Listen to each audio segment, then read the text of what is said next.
Amid the stillness of night, where the world drifts only to the slow breath of time, let your mind wander back more than 10,000 years to when the first seeds of grain were sown upon the banks of two legendary rivers, the Tigris and the Euphrates.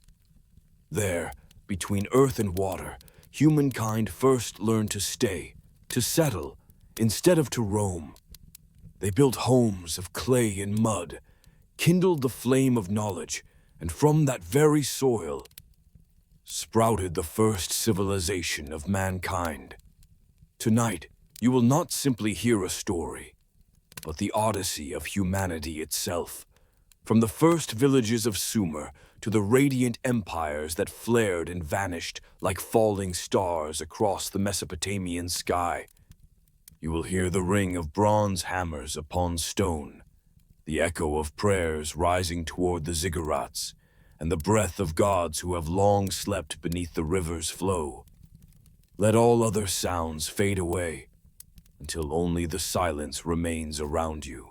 And I will guide you through a journey back into history, so that history may no longer be dry words on a page, but the heartbeat of humankind itself, steady across millennia.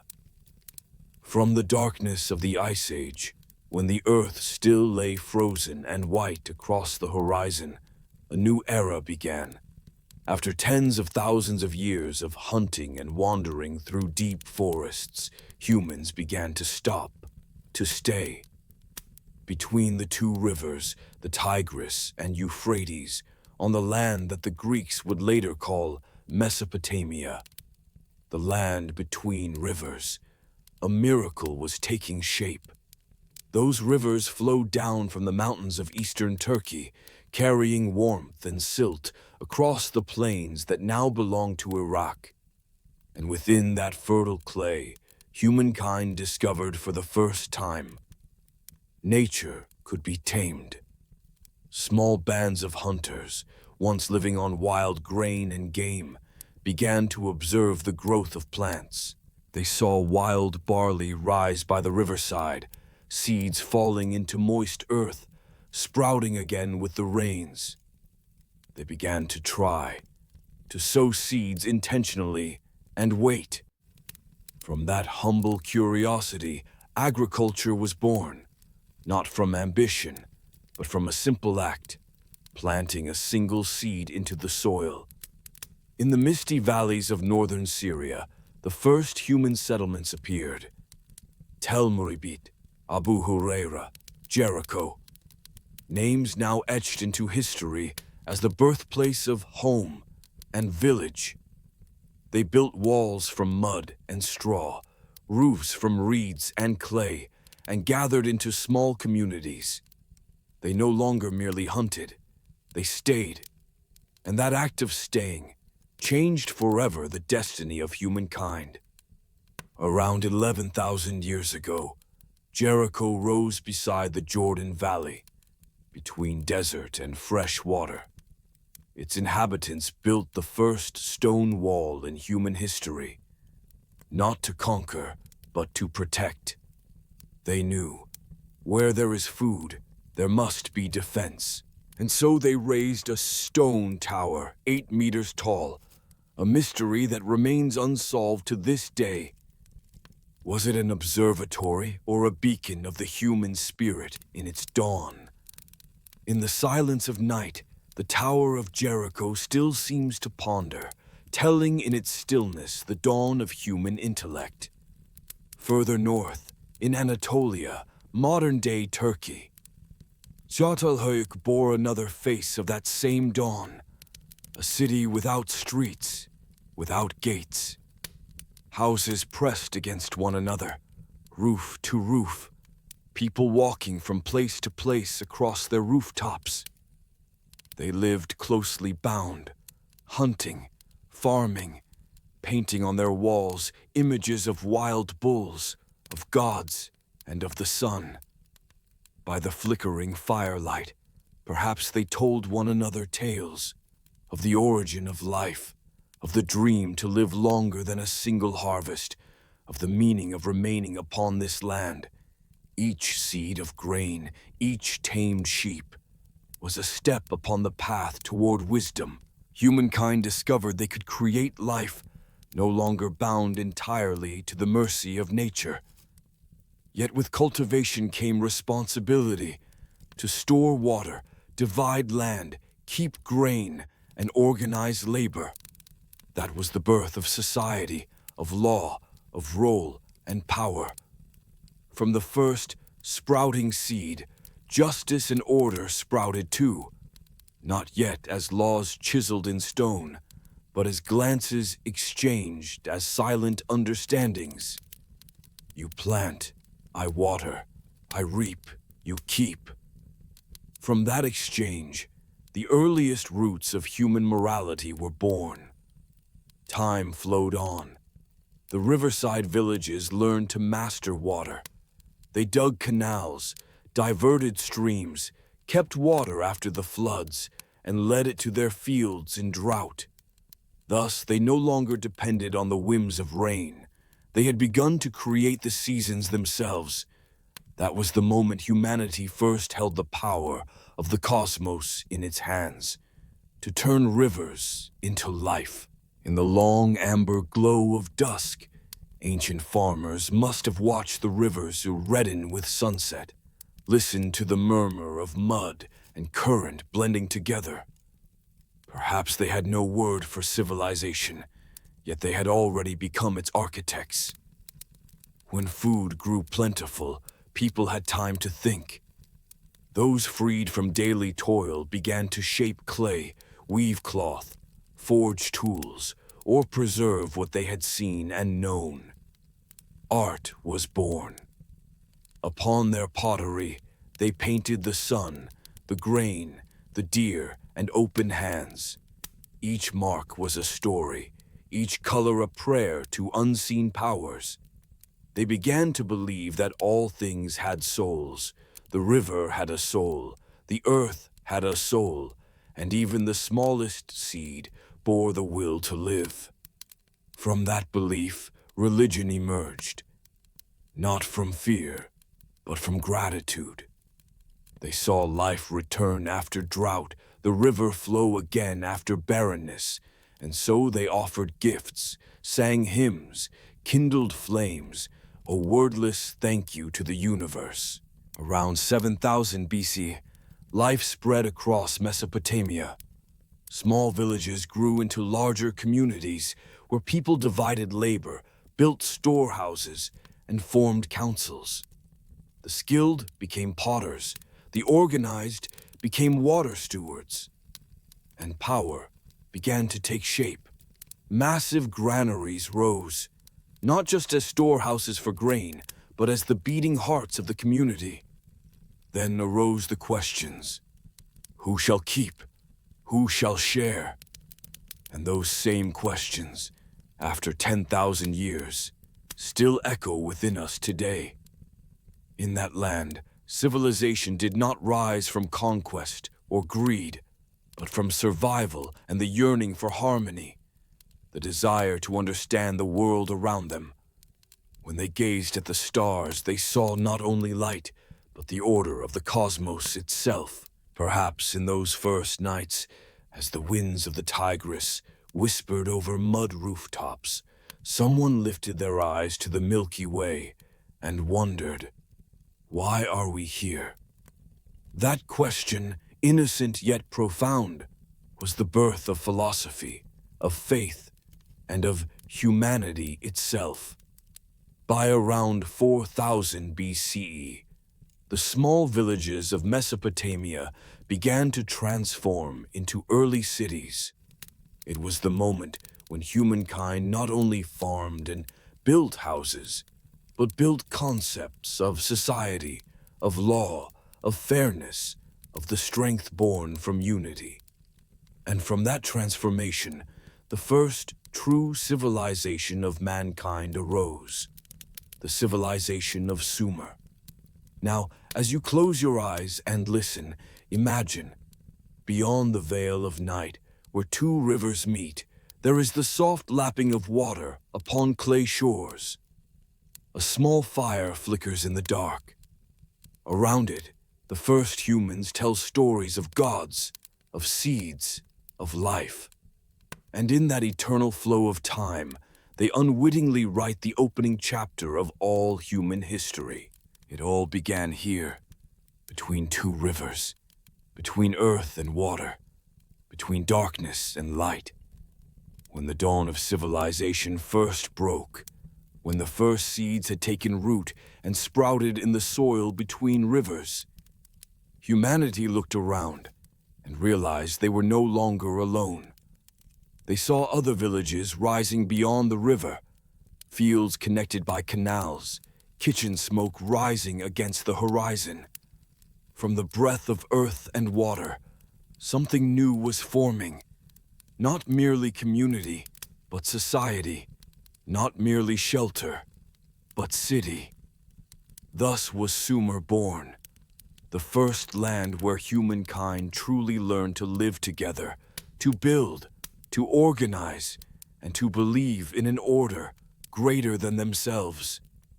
In southern Mesopotamia, where the twin rivers branched and intertwined like the veins of Mother Earth, small farming communities grew into city-states, the first centers of human civilization.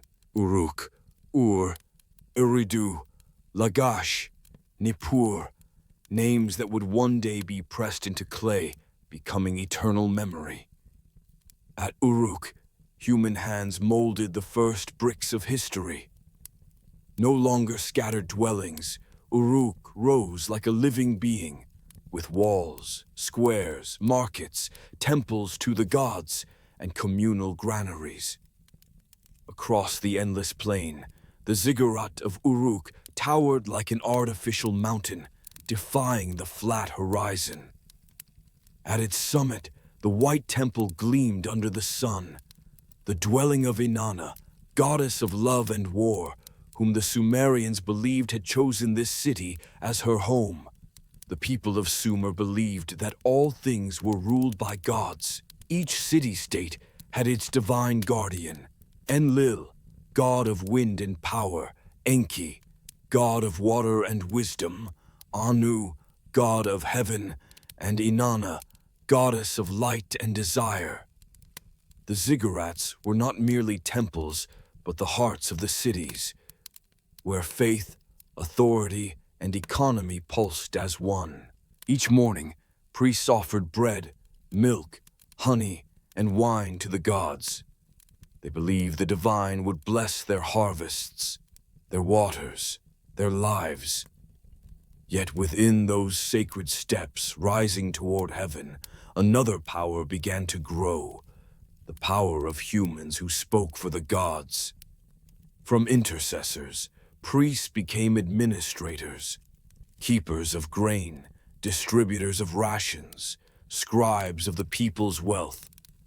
And from that need for record, writing was born. At first, they used small clay tokens to symbolize quantities. A seed to count seeds, a sheep-shaped token for flocks. Then, to avoid confusion, they began to mark the clay itself, pressing wedge-shaped signs with reed styluses. Thus emerged the first writing of humankind, cuneiform. Those wedge impressions, once simple tallies of goods, grew into a language of thought, a means to preserve memory, transmit ideas, and speak to the future. On surviving clay tablets, we have found poems, prayers, contracts, and songs of love, life and death. From here, history began to be written, and humanity entered the age of memory. In Uruk, there was a king who stepped out from the shadow of the gods to become the first legend of mankind, Gilgamesh. The epic tells that he was 2 parts human, 1 part divine, mighty and proud. When his beloved friend Enkidu died, Gilgamesh trembled before mortality and began his quest for immortality. Yet in the end, he discovered the truth. There is no permanence, That single phrase, echoing from the clay of Sumer, was humanity's first awakening to the truth of impermanence and to the meaning of being alive. Beyond the city walls, life continued in the slow rhythm of the sunlit plain. Farmers guided water from canals to their fields. Potters turned their wheels. Metalworkers forged bronze. Teachers taught children to carve the first uns into clay. All worked in service of a new order, the order of the city. Within the city councils, elders gathered to deliberate over harvests, war, and justice. As the cities grew more complex, the ruler was no longer merely a priest, but a king believed to be chosen by the gods. From this belief arose the divine right of kings, the idea that the monarch stood between heaven and earth, bridging the realm of gods and men. But with power came hierarchy. At the top stood kings and priests, beneath them artisans, craftsmen, farmers, and at the bottom the enslaved. It was not fair, yet it was the price of complexity, the price of civilization itself. For the more people lived together, the more they required laws, structure, and shared faith to bind them as one. Along the streets of Sumer, humanity began, for the first time, to question itself. Why do we live? Why do we die? Do the gods truly hear us? Is justice the will of heaven or the work of humankind? These questions, pressed into clay 5,000 years ago, still bear their weight today. On one ancient tablet, the Sumerians inscribed these words: "The life which you look for, you will never find. For when the gods created man, they let death be his share, and life withheld in their own hands." It was the message of a civilization still young, yet already steeped in reflection. They had learned that eternity does not dwell in flesh, but in memory, in their works, their temples, and their written words. And so, among sun-baked brick walls and silent waters, Sumer became the first mirror of humanity, where people learned to live together, build societies, raise cities, worship gods, and write the story of their own existence. They no longer merely existed. They defined what existence meant. It was the moment humankind became self-aware and named that awareness with a new word: civilization. Thus, upon that land between rivers, where the clay still bore the fingerprints of humankind, the first chapter of human history was written. But on the horizon, dark clouds of ambition and war began to gather. For once humans had learned to build cities, it was only a matter of time before they dreamed of building empires. When the cities of Sumer glowed beneath the morning sun, when ziggurats rose across the plains, and when hymns to the gods echoed through the harvest fields, humankind believed they had found eternal order. Yet, from that very prosperity, the first fractures began to form. The city-states of Sumer, Uruk, Ur, Lagash, Kish, no longer praised the gods in harmony. They began to fight over water, over land, over which city's god was supreme. Walls once built for protection now divided people from people. Out of that division was born a new dream, the dream of uniting all Mesopotamia under a single banner. And the first man who dared to make that dream real was Sargon of Akkad. In the lands north of Sumer, beside the Euphrates River, a child was set adrift in a basket upon the waters. Legend says he was not of royal blood, the son of an unknown mother, raised by the kindness of a royal gardener. His name, in Akkadian, meant the true king, Sargon.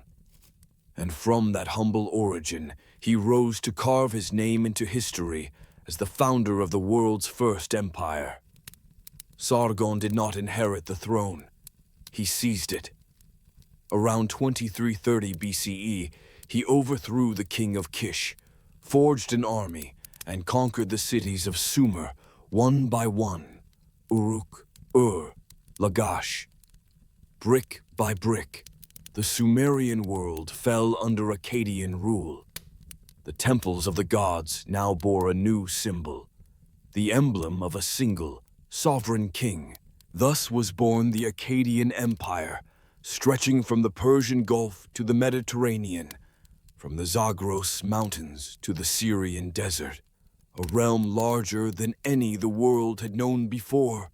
It is said that when Sargon ascended his throne, he proclaimed, "Now, any king who wishes to call himself my equal, wherever I went, let him go."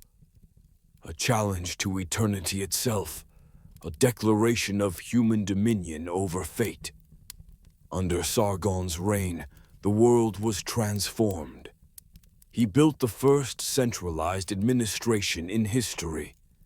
Governors were appointed to each region to oversee grain, collect taxes, manage stores, and maintain order. Each province had its own Akkadian ensigns, lord of the land, representatives of the king himself. Through this structure, Sargon governed a vast empire with a single will, where all records were written in one script, and every decree carried one voice, the voice of the king. For the first time in history, the Akkadian language, written in Sumerian cuneiform, became the common tongue of an empire. Words were no longer tools of trade alone. They became instruments of power. On every clay tablet, in every wedge-shaped line, the commands of empire were pressed, orders that could cross rivers, outlast centuries, and still speak to us today. Sargon was not only a conqueror, but a master of organization. He created the first professional army in human history. No longer peasants turned soldiers for a season, but trained warriors, paid by the royal treasury. They bore bronze shields, long spears, leather helmets, marching in disciplined ranks. With their might, Sargon pushed his borders to the Mediterranean, to the lands where western winds carried the scent of salt and sand. He built the great capital of Akkad, the city of the gods, radiant and mighty. Its exact location is lost to time, yet in the imagination of the ages, Akkad remains the heart of power, where every road led to the throne, and every prayer rose to the king, as if to a god. Those were years when Mesopotamia was reforged in iron and flame. The old Sumerian world, divided and independent, was united into one colossal body. But that unity carried both order and peril. For when a single man could rule all, was he still a man, or had he become divine? That question grew sharper a generation later, when Sargon's grandson, Naram-Sin, ascended the throne. Naram-Sin did not merely inherit Sargon's empire.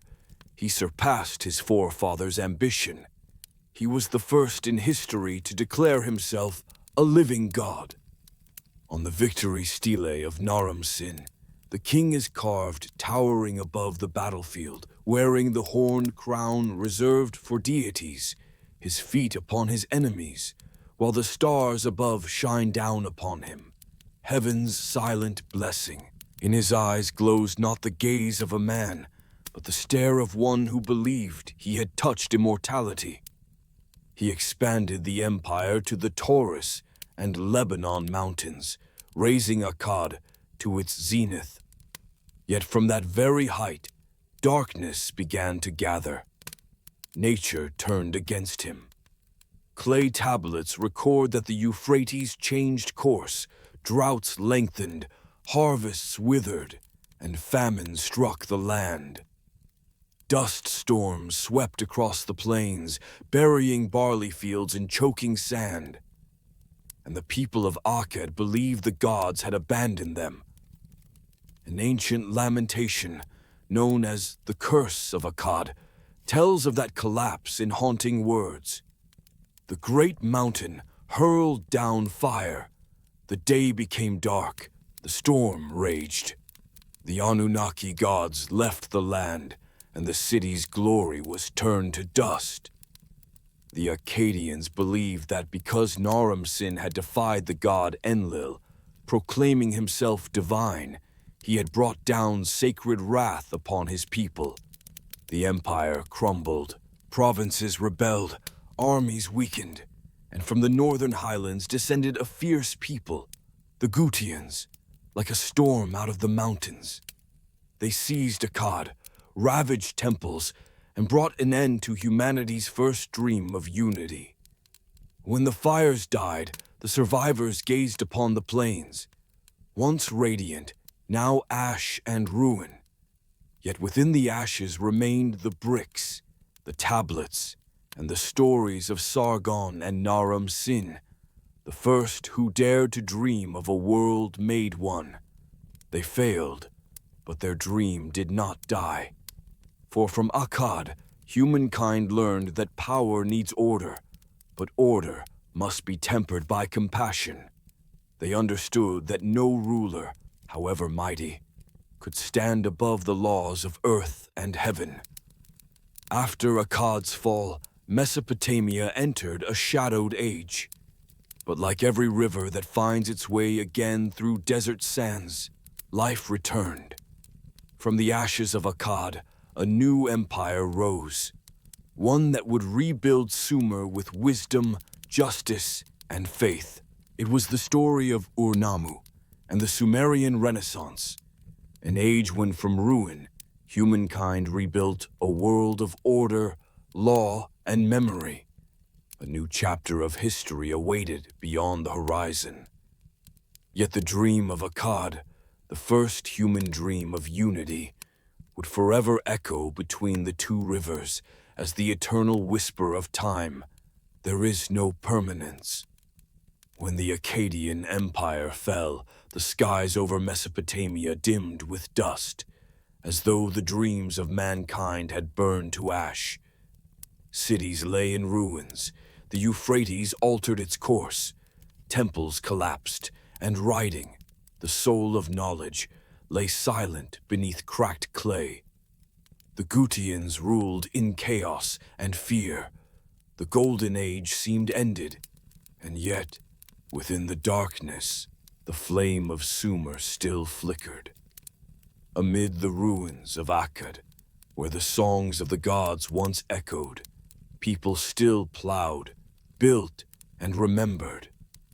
From that silence an ancient city rose again, and there a man would rekindle the shattered dream, a vision of a new order, just and enduring, where humanity would rule not by divine claim or conquest, but by the strength of law.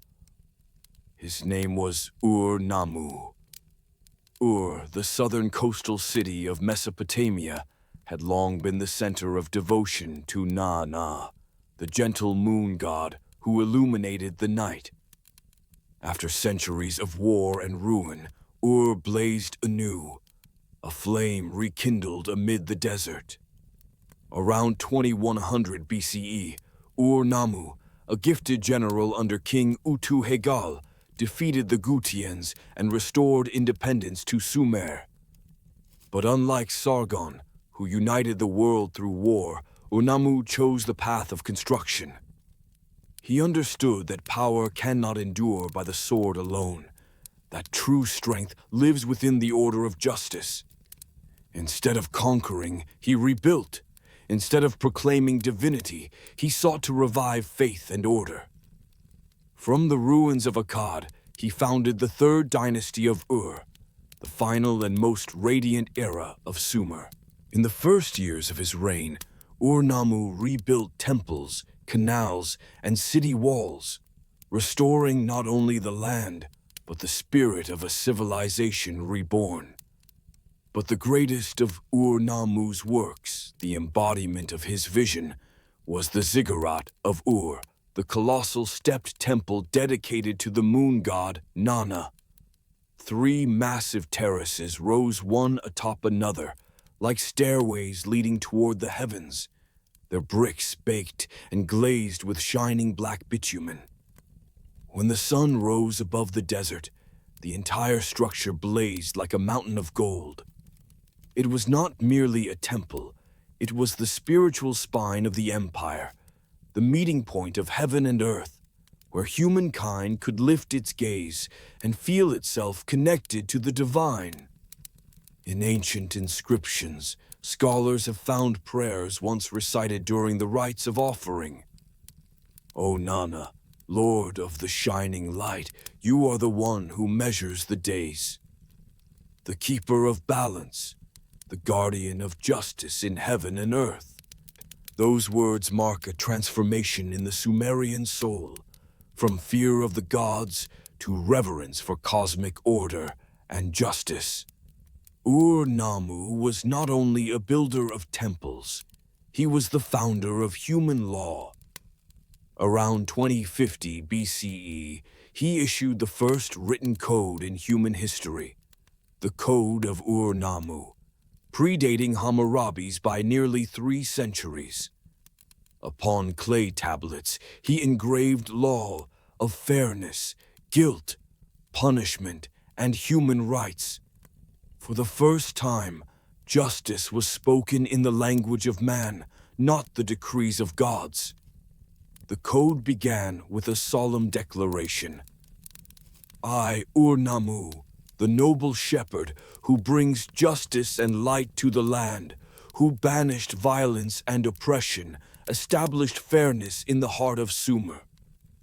No longer did a ruler speak in the name of the gods, but I bring justice to humankind.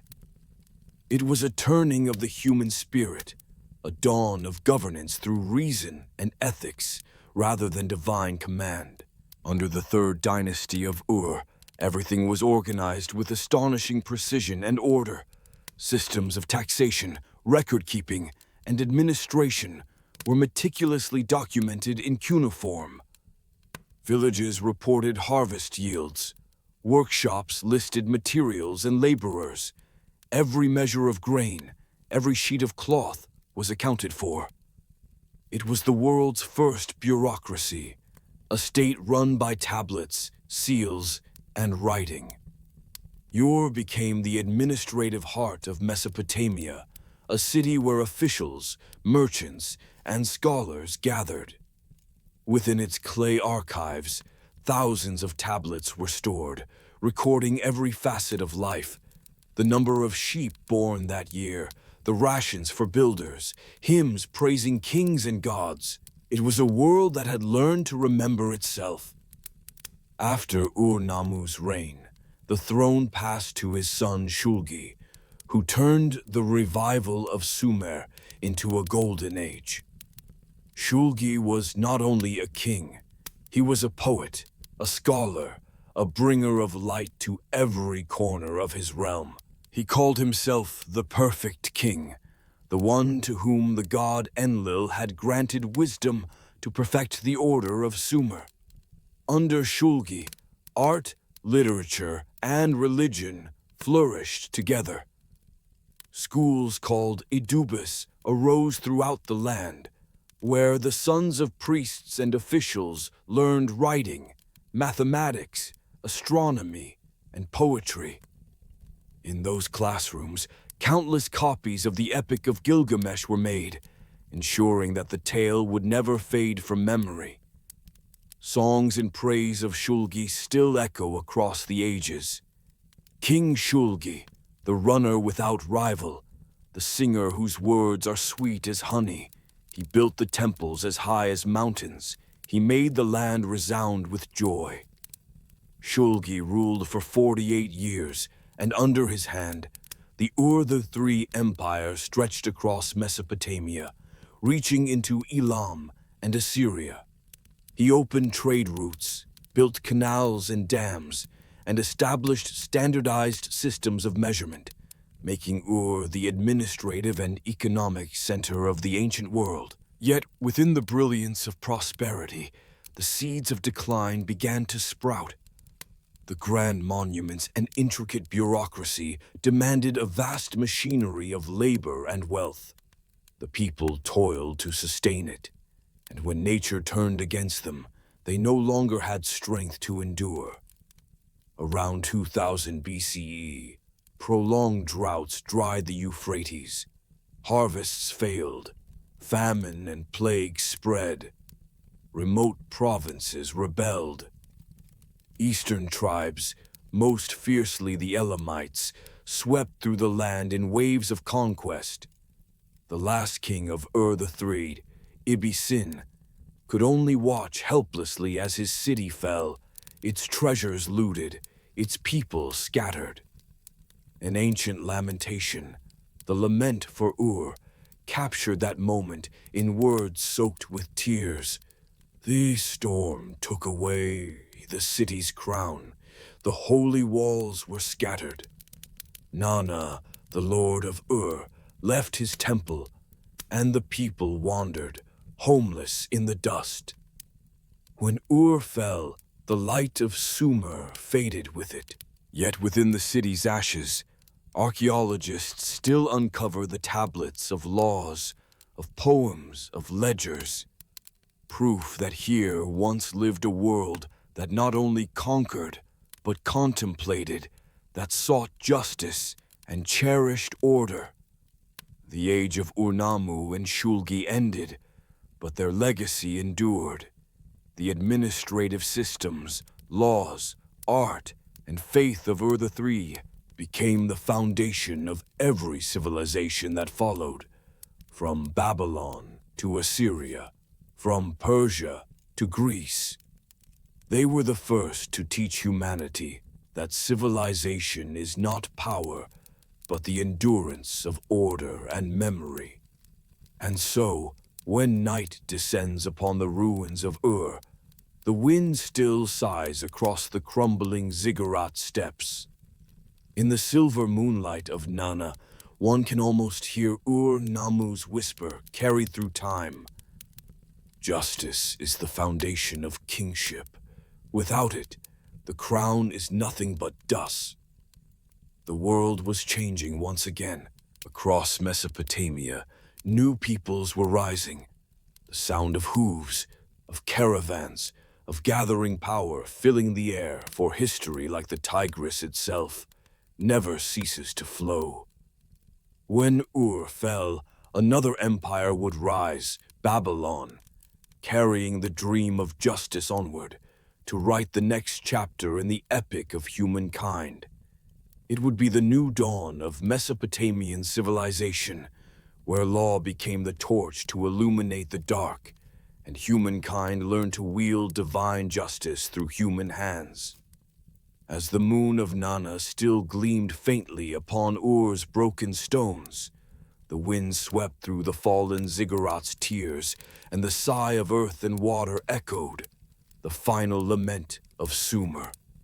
Yet far to the north, where the Euphrates curved through open plains, new tribes began to settle upon the old lands of the gods. They were the Amorites, children of the desert, hardened by sun and wind, driven by endurance and desire. And from these wanderers would arise a new empire, the empire of Babylon, heir to the spirit of Sumer and Akkad, where humankind would first learn to turn justice into power and law into the lamp of civilization. Around 1900 BCE, the Amorite tribes began to settle in central Mesopotamia.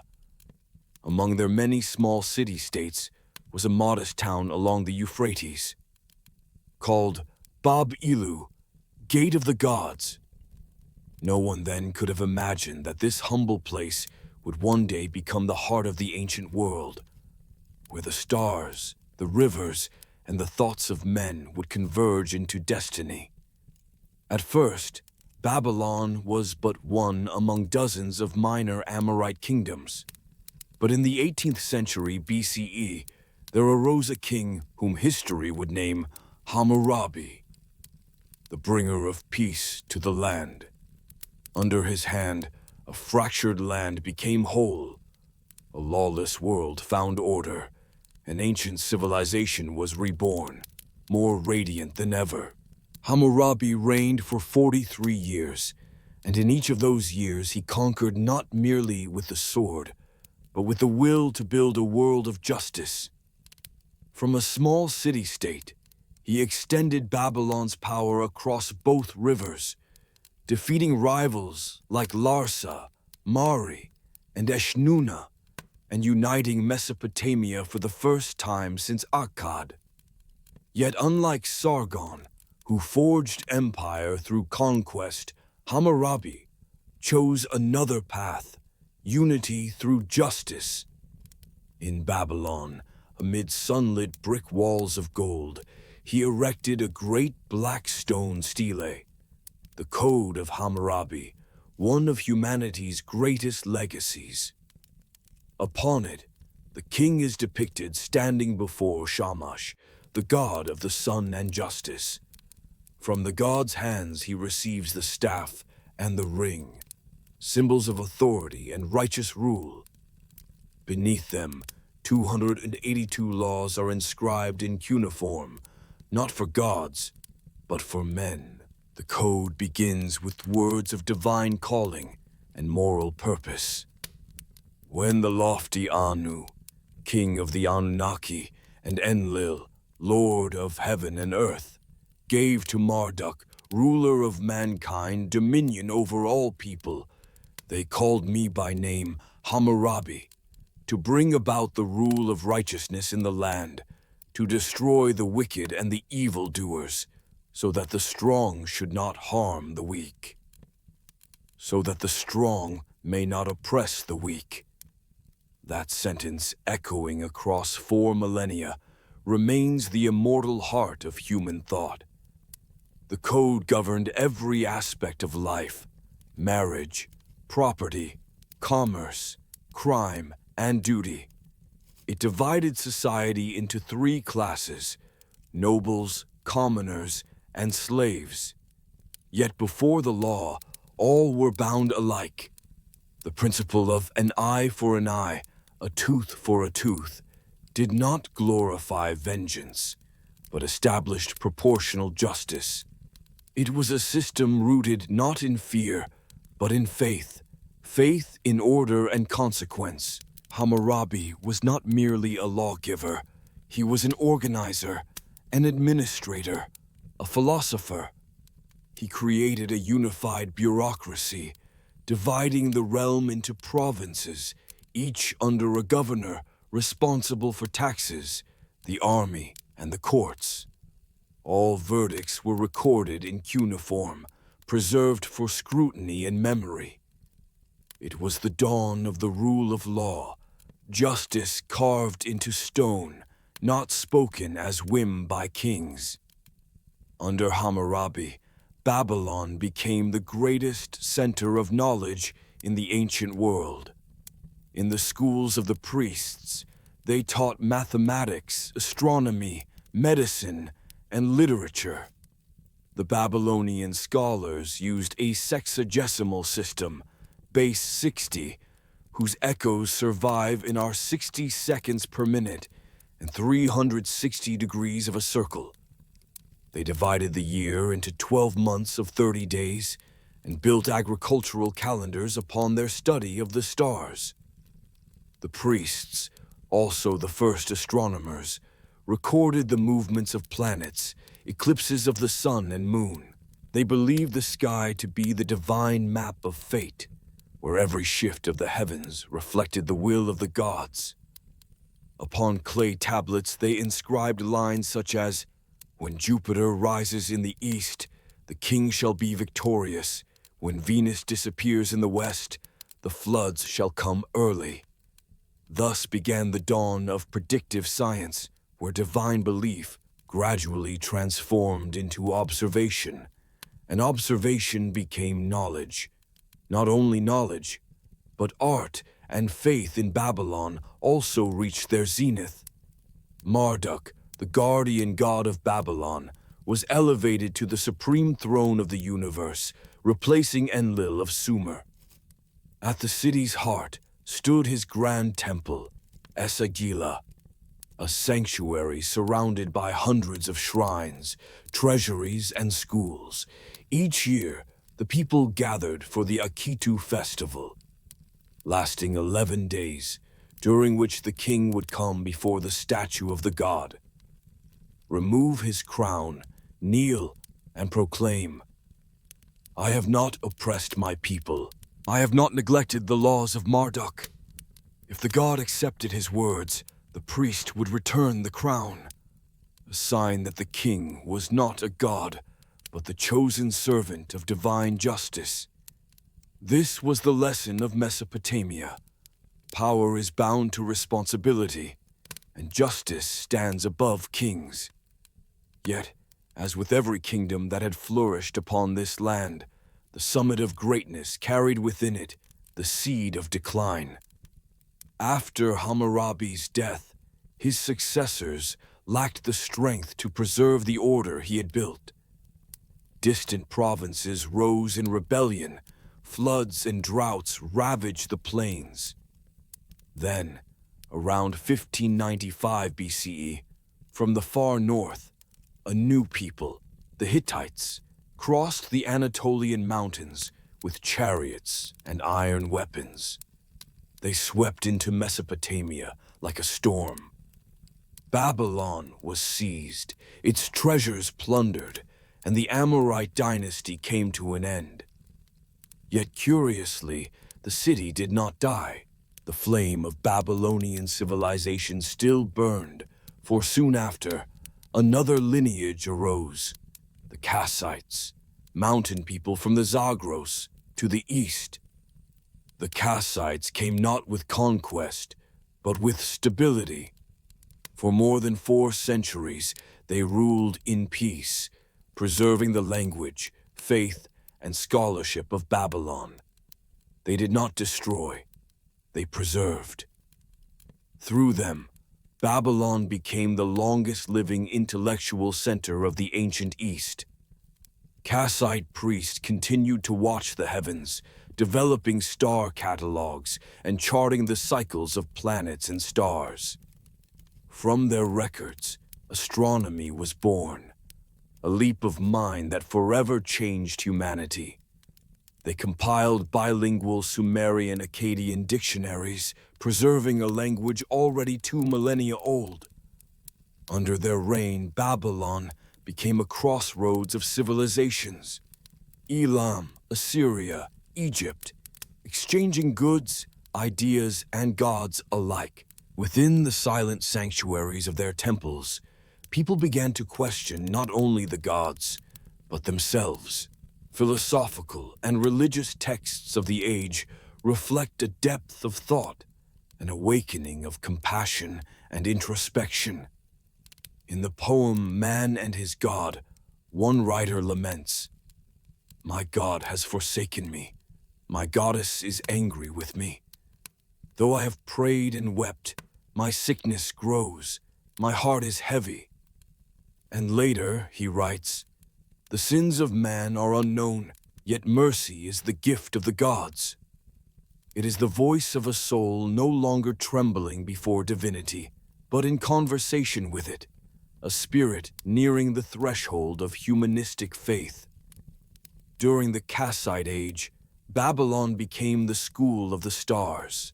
Upon the high temple roofs, priests measured the angles of the moon's light with bronze instruments, recording the rise and setting of the planets.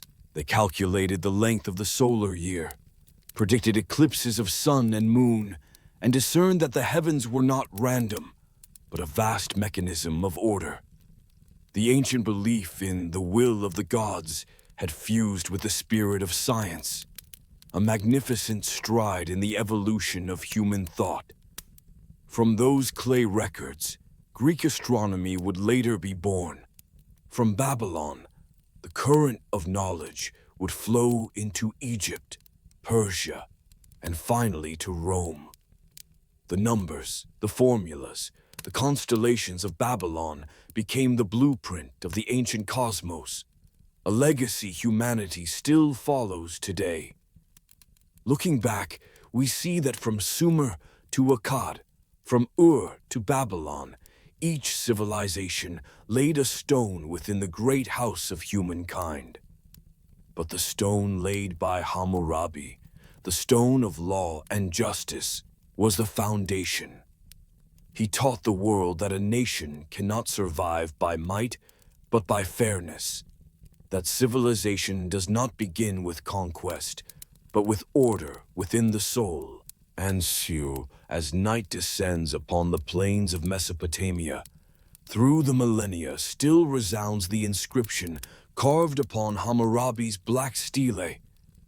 In order that the strong might not oppress the weak, that justice might be dealt to the orphan and the widow, I inscribed my precious words upon my stele and placed it before my statue of Hammurabi, the king of righteousness. Though worn by desert winds, those words have never vanished. For Babylon was not merely a city, it was humanity's memory of justice. And when the last lamps of the Kassite dynasty dimmed, and the chariots of Assyria appeared upon the northern horizon, that light, the light of law, of knowledge, of the star-filled sky, still shone, guiding the empires yet to come. A new chapter of history was dawning, the age of Assyria, of iron, of conquest, of warriors and wisdom. Yet no matter who would rule, no matter how many empires might rise and fall, mankind would remember.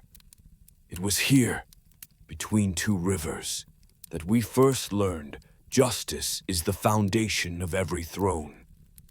As the Kassite dynasty waned, the temples of the gods stood silent beneath the drifting smoke of time, and the Mesopotamian sky changed color once more. Far to the north, amid mountains and mist, a new power was rising. They were not farmers nor worshippers of the gods with incense and song, but warriors, born of stone, wind, and blood. They were the Assyrians, and they would write the final chapter of the Mesopotamian epic in iron, in fire, and in fear. The land of Ashur, along the upper Tigris, was once but a modest city, yet the harshness of its soil, frozen winters and burning summers, forged a people of endurance, discipline, and strength. If Babylon was the child of knowledge and justice, Assyria was the child of survival. From around 1200 BCE, amid the great upheavals of the world, as the Sea Peoples ravaged the Near East, Assyria endured, even rose. They had learned a brutal truth. Only those who fight without end may live without fear. And from that truth, a new civilization was forged, the first militarized empire in human history.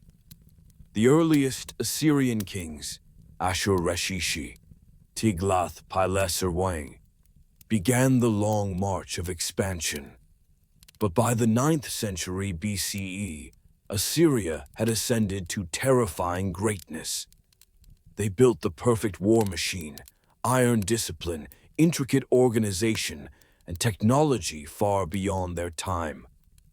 Assyria was the first to wield weapons of iron, harder and sharper than bronze, and producible in vast numbers. Their chariots, light and swift, thundered across the plains. Their engineers built siege engines. Their spies gathered intelligence from afar. They marched like a storm, tens of thousands moving in perfect ranks, bronze trumpets sounding, banners blazing under the desert sun. Each victory was not merely conquest. It was a ritual affirmation of divine will, for the Assyrians believed their god Ashur had granted them dominion over the world. On the reliefs of Nineveh, The king appears as lion or eagle, treading upon the corpses of his enemies, his eyes fixed toward eternity, his hands gripping a mighty bow. Beneath him, captives bow in submission.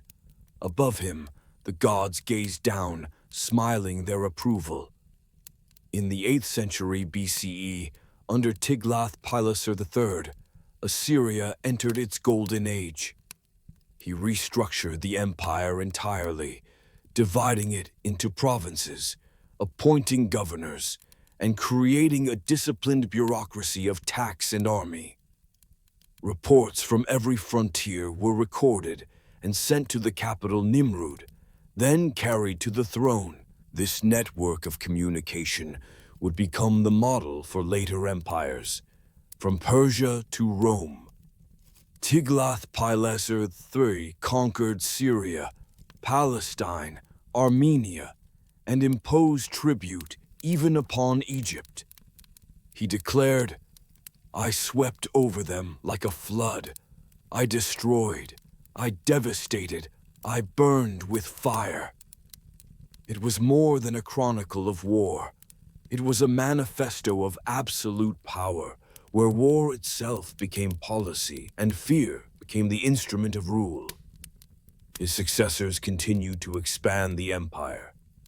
Sennacherib, son of Sargon-Laet, moved to the capital to Nineveh and transformed it into the most magnificent city of the ancient world. Nineveh stretched 12 kilometers in circumference, its walls girded with 15 grand gates, each guarded by colossal lamesu, winged beings with the bodies of bulls and the faces of men, symbols of eternal power.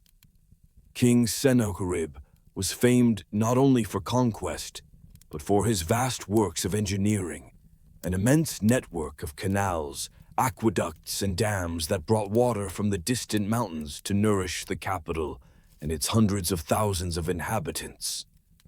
On the temple walls, he inscribed the words, "I made water flow through the arid plains. I turned the desert into gardens." Yet behind that splendor loomed a terrible shadow. Sennacherib was ruthless toward all who defied him. Decapitations, impalements, mass deportations. His empire stood upon fear and blood, and thus, though powerful, Assyria was never loved. Its subjects obeyed, but they did not believe.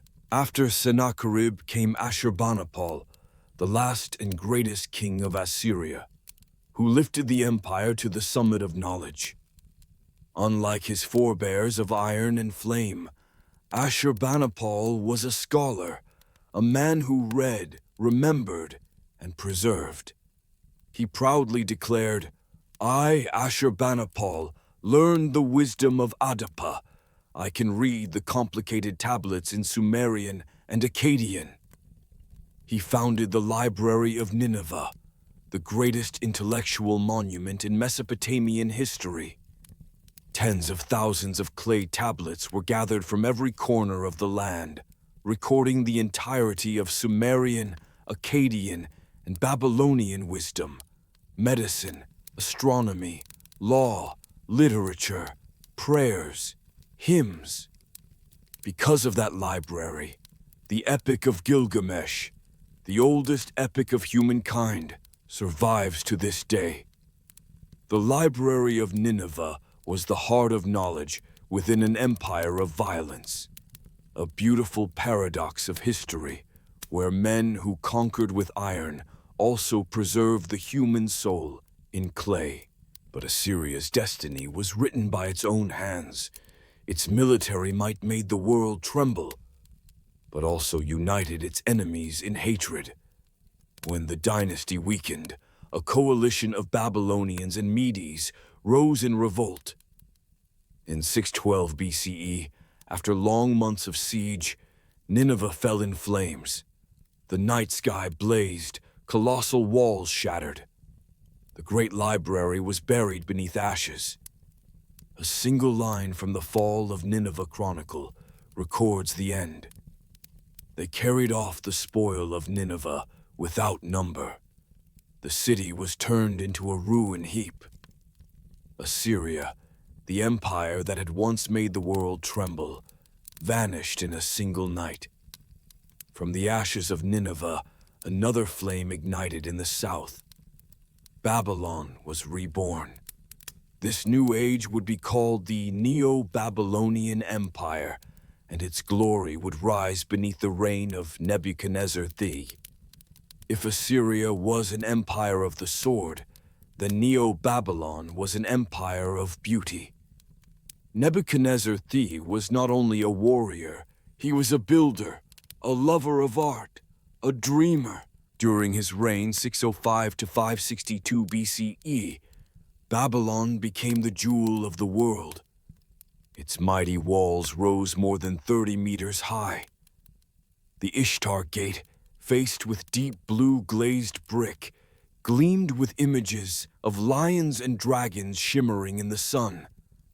At the city's center stood the Etemenanki Tower, believed to be the inspiration for the biblical Tower of Babel, a colossal stairway linking mankind to the heavens.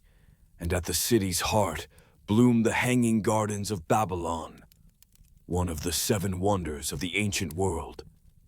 Terraced columns lifted gardens upon gardens. Streams of water murmured through man-made channels. Flowers cascaded over balconies like silk waterfalls. Legend says Nebuchadnezzar built the gardens to comfort his Median queen, who longed for her mountain homeland. A dynasty born of iron and conquest, yet capable of love. That was Babylon's essence, majestic and yet fragile. In the Neo-Babylonian age, knowledge and religion flourished anew. Babylonian scholars refined their star charts, calculated the solar year at nearly 365 days, and predicted celestial phenomena with remarkable accuracy. The priests continued to pray to Marduk, the supreme god, but now he was no longer the symbol of conquest, rather the guardian of cosmic order. Nebuchadnezzar II is also remembered for rebuilding Jerusalem and exiling the Jews to Babylon. There, in captivity, they composed the earliest parts of the Hebrew Bible, making Babylon the crossroads of theology and history. But as with every empire before it, the gold of Babylon began to fade. After Nebuchadnezzar's death, weak kings and internal strife corroded its core. The temples still stood, but the spirit of the empire had begun to decay. And to the east, another star was rising. Persia, under Cyrus the Great. In 539 BCE, Persian forces crossed the Euphrates and entered Babylon by night. There was no bloodshed, no war. The people opened the gates and welcomed Cyrus as a savior. On the Cyrus cylinder, hailed as the world's first declaration of human rights. The king wrote, "Without battle and conflict, I entered Babylon in peace. I did not allow anyone to terrorize the land. I restored the sanctuaries of the gods and returned the people to their homes." With that moment, 3,000 years of native Mesopotamian civilization came to a close. A new age began, the age of global empires. Persia, Greece, Rome. Yet everything they built, writing, law, astronomy, the very notion of order, had its roots here, in the land between 2 rivers. Tonight, when we look up at the sky, the same heavens once charted by Babylonian eyes, their light still shines upon us. Assyria, the warrior of iron and blood. Babylon, the keeper of knowledge and justice. Both have fallen, yet their legacy endures in every heartbeat of the modern world. For it was here, between the Tigris and the Euphrates, that humankind first learned. Power may conquer, but only justice and knowledge can make a civilization eternal.